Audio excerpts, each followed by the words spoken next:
You're choosing comfort right now, and it's making you weak. Every single day, you pick the easier path without even realizing it. The warm bed over the cold morning. The familiar routine over the unknown challenge. The safe conversation over the difficult truth. How long has this been happening? By the end of this, you'll know exactly why you're comfort-seeking. Behaviors are systematically destroying the very strength you think you're preserving. And more importantly, how to break free before it's too late. Here's what nobody wants to admit. We've built entire lives around avoiding discomfort. Not just physical pain, but the discomfort of uncertainty, of being challenged, of facing our own limitations. And we've convinced ourselves this is wisdom, that we're being smart by choosing the path of least resistance. But here's the truth that cuts deeper than any blade. Every time you choose comfort over challenge, you're not just missing an opportunity to grow, you're actively weakening yourself. Your tolerance for difficulty shrinks. Your capacity for resilience diminishes. Your ability to handle real adversity when it inevitably comes disappears. I think of Aurelius Maximus, the old philosopher who lived through famines and wars. Those piercing steel-blue eyes had seen men crumble not from the hardships themselves, but from a lifetime of avoiding smaller hardships. He used to say that comfort was like a slow poison, pleasant going down, but deadly in its effects. The comfort trap isn't obvious. It doesn't announce itself. You don't wake up one morning and realize you've become soft. It happens in tiny increments. The alarm goes off. You hit snooze. Just once. Just this time. The difficult conversation needs to happen. You put it off. Just until tomorrow. Just until you're ready. But tomorrow never comes. And you're never ready. Because comfort has become your master. The Romans understood something we've forgotten. They knew that strength isn't just built in moments of crisis. It's built in the thousand small moments when you choose difficulty over ease. When you embrace the cold shower, the hard workout, the uncomfortable truth, the challenging book, the difficult path. Marcus Aurelius wrote in his private journal, "Ask yourself at every moment, is this something that's up to me or not? If it's not up to you, let it go.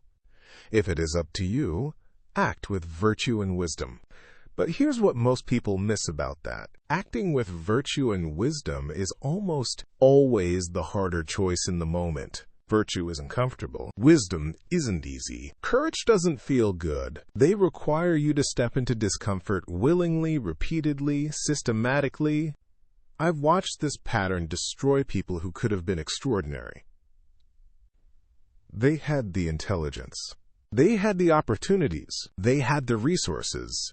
But they lacked one thing that makes all the difference: the willingness to be uncomfortable on purpose. Think about Marcus Stone, the modern warrior who transformed his entire life through disciplined discomfort. That defined jawline wasn't just genetics. It was forged through countless moments of choosing the harder path. Every morning at 5 a.m. in the gym while others slept.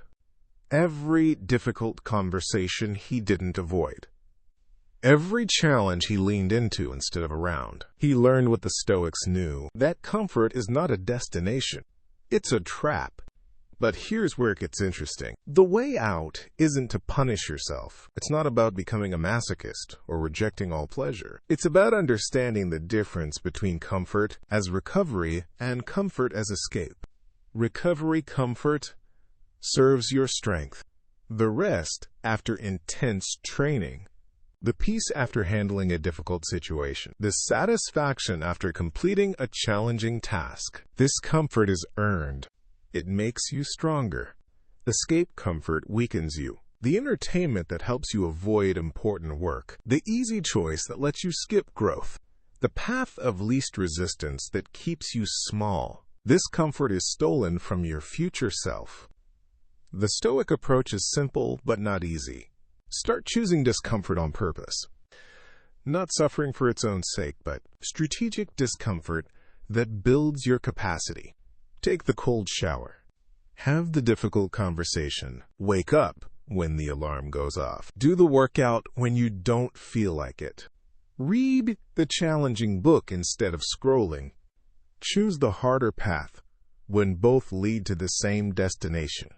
Each time you do this, you're not just accomplishing a task. You're proving to yourself that you can do difficult things. You're building what psychologists call self-efficacy, the belief in your own ability to handle whatever comes. And here's what happens when you build that capacity. Life stops feeling overwhelming. Challenges become interesting instead of threatening. Problems become puzzles to solve instead of disasters to avoid. You develop what Marcus Stone calls controlled intensity, the ability to be fully present and effective even under pressure. The comfort trap loses its power when you realize that your capacity for discomfort is your capacity for freedom. The more you can handle, the more choices you have. The more challenges you can face, the more opportunities open up.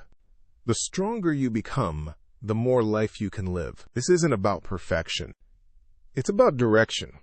Every day, in small ways, you're either moving toward strength or toward weakness, toward growth or toward stagnation, toward the person you could become or toward the person you've always been. The choice is always yours. The comfort trap only has the power you give it. This is where most people stop. Don't be most people.